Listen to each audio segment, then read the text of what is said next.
महाभारत दुनिया का सबसे बड़ा महाकाव्य ग्रंथ है, जिसे भारत का सबसे ऐतिहासिक ग्रंथ माना जाता है।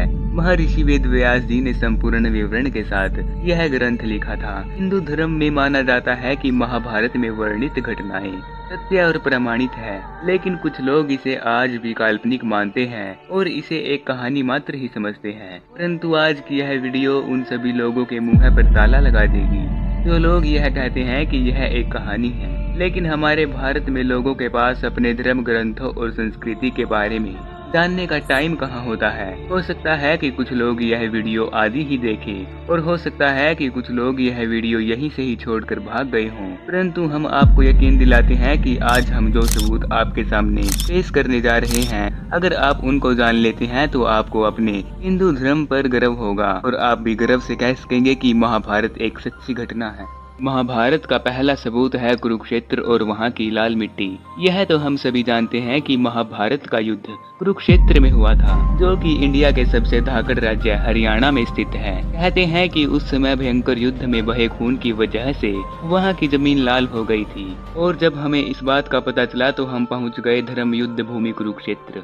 वहाँ पर हमें बहुत ही रहस्यमयी चीज दिखाई दी। वहाँ जाकर हमें पता चला कि यहाँ की भूमि वाकई में लाल रंग की है, जो कि उस समय हुए युद्ध में खून खराबे की वजह से हुई थी। पुरातत्व विशेषज्ञों ने भी माना है कि महाभारत की घटना सच थी। उस समय पर तीरों और भालों को जमीन में गड़ा पाया गया है, जिनकी जाँच करने से यह पता चलता है कि यह 2800 ईसा पूर्व के हैं, जो कि लगभग महाभारत युद्ध के समय में ही बने हुए थे। महाभारत का दूसरा सबसे ठोस सबूत है ब्रह्मास्त्र और न्यूक्लियर हथियार। महाभारत में आपने ब्रह्मास्त्र नाम के भयंकर अस्त्र के बारे में तो जरूर सुना होगा। यह अस्त्र ब्रह्मा जी द्वारा धर्म और सत्य को बनाए रखने के लिए बनाया गया था, जो कि विनाशकारी परमाणु हथियार था, जिसको केवल दूसरा ब्रह्मास्त्र ही रोक सकता था। जो इसे चलाता था वही इसे वापस लाने की क्षमता भी रखता था। रामायण में भी लक्ष्मण जी ने मेघनाथ पर ब्रह्मास्त्र से प्रहार करने का सोचा था, तब भगवान श्री राम ने यह कहकर रोक दिया कि अभी इसका प्रयोग करने का उचित समय नहीं है, क्योंकि इससे सारी लंका नष्ट हो जाएगी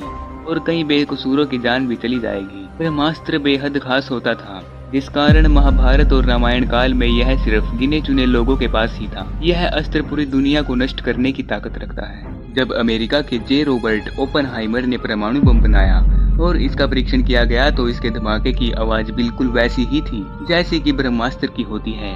इसके बाद वैज्ञानिकों ने भी माना कि इस तरह का अस्त्र महाभारत में इस्तेमाल किया गया था। महाभारत का अगला ठोस सबूत है श्री कृष्ण की द्वारिका नगरी। भगवान श्री कृष्ण को द्वारिका का राजा कहा जाता है और महाभारत में इस बात की जानकारी मिलती है कि यह नगरी जल में डूब गई थी, यानी कि पूरा नगर ही पानी में समा गया था।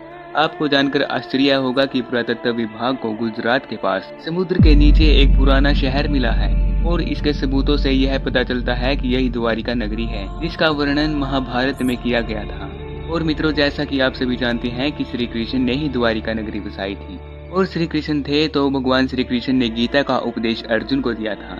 अर्जुन थे तो महाभारत का युद्ध भी हुआ था। महाभारत का सबसे बड़ा और सबसे अहम सबूत है श्रीमद् भगवद गीता। जिन्होंने श्रीमद् भगवद गीता पढ़ी होगी वह यह भी जानते होंगे कि इसमें ज्यादातर श्लोक 2 लाइनों में लिखे गए हैं। आप किसी भी श्लोक को पढ़े और समझे तो वह कम से कम शब्दों में बहुत ही बड़ी बड़ी बातें कह देते हैं, जैसे कि गागर में सागर भर देना।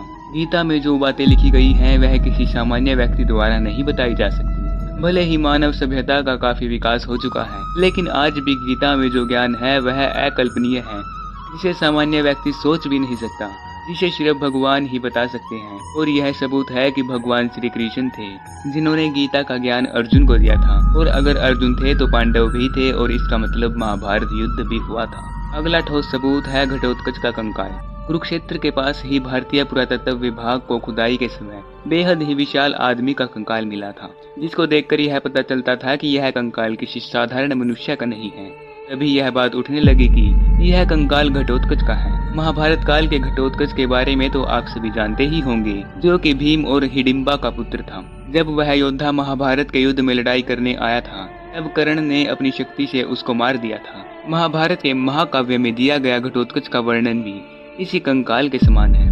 महाभारत युद्ध का एक जीता जागता शख्स आज भी मौजूद है, जो कि अश्वत्थामा है। अश्वत्थामा महाभारत के उन सभी सबूतों में से एक है जो कि यह साबित करते हैं कि महाभारत सच्ची घटना है। द्रोणाचार्य का पुत्र अश्वत्थामा अत्यधिक बुद्धिमान और प्रभावशाली था।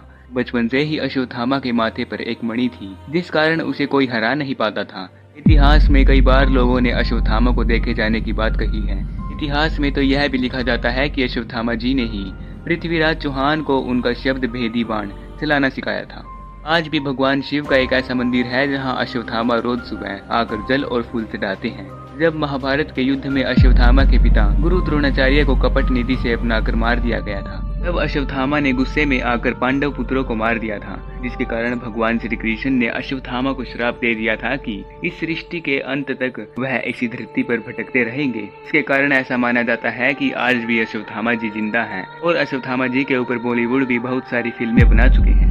तो मित्रों, महाभारत के ये थे वे सबूत जो कि 100% साबित करते हैं कि महाभारत एक सच्ची घटना है, जिसे ऐसे ही नहीं नकारा जा सकता। तो मित्रों, क्या लगता है आपको महाभारत के बारे में? क्या यह आज भी एक कहानी है या फिर यह सच्ची घटना है? अपनी राय कमेंट सेक्शन में जरूर लिखें। साथ ही साथ इस वीडियो को एक लाइक तथा चैनल को जरूर सब्सक्राइब करें। वीडियो को ज्यादा से ज्यादा शेयर करें ताकि सभी को महाभारत की यह जानकारियां प्राप्त हो सके।